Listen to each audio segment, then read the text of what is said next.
السلام علیکم ورحمت الله وبرکاتو. محترمو مسلمانانو ورونو، دغه ماشومه چې تاسو ته ښکاري دغه زما ماشومه بچی ده. دې په دې یو خبره کې یو لوی درس پروت و، نو ځکه مې په دې اړه باندې دغه ویډیو وکړله.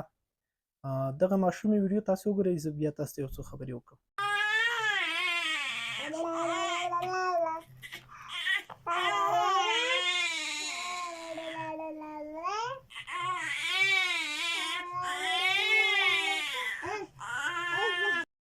دغه ماشومه بچی چې ده، دا ما یو وراره چې هغه ماشوم ژاړي، دی راجګېږي، هغه زنګویه چې موږ ورته وایو، هغه زنګوي او لالو لالو ورته وایي، هغه ویده کوي.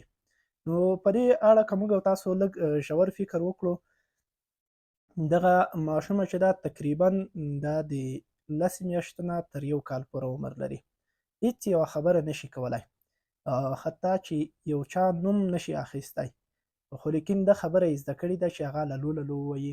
هېڅ یو کار که دی ته ووایي چې دا کار وکړه، هغې باندې نه پوهېږي چې دا کار وکړي، خو لیکن همدا کار یې زده کړی دی چې هغه ماشوم وزنګوي. نو په دې که موږ تاسو لږ فکر وکړو، په دې کې یو ډېر ژور درس موږ او تاسو ته پروت دی. زموږ مشران، زموږ ځوانان، هغه چې د کشرانو تر مخ هر قسم کار کوي، زموږ ماشومان هغه زده کوي. دومره یو وړوکی ماشومه د موږ هغه خبرې زده کوي. ولې؟ ځکه چې هغه د دې په مخ کې بار بار تکراریږي. نو که موږ تکرارا د خپلو ماشومانو په مخ کې ښه کارونه وکړو، تلاوت، لمونځونه او نیک کارونه وکړو، نو زموږ ماشومان به له فیل نه د نیکو کارونو عادتي جوړېږي.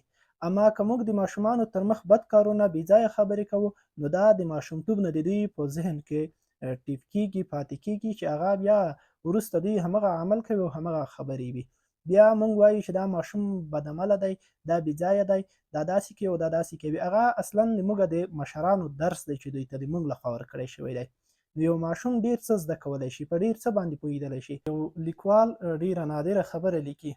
هغه وایي یو وخت یو ماشوم د خپل پلار سره په لاره باندې روان و، نو لاره کې خټې وې چې هلته د ښویېدلو امکان و.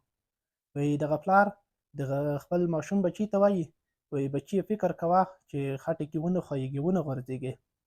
دغه ماشوم بچی ورته وایي، وایي پلاره ته فکر کوه چې ته ونه ښویېږې، ځکه زه ستا په پله روان یم.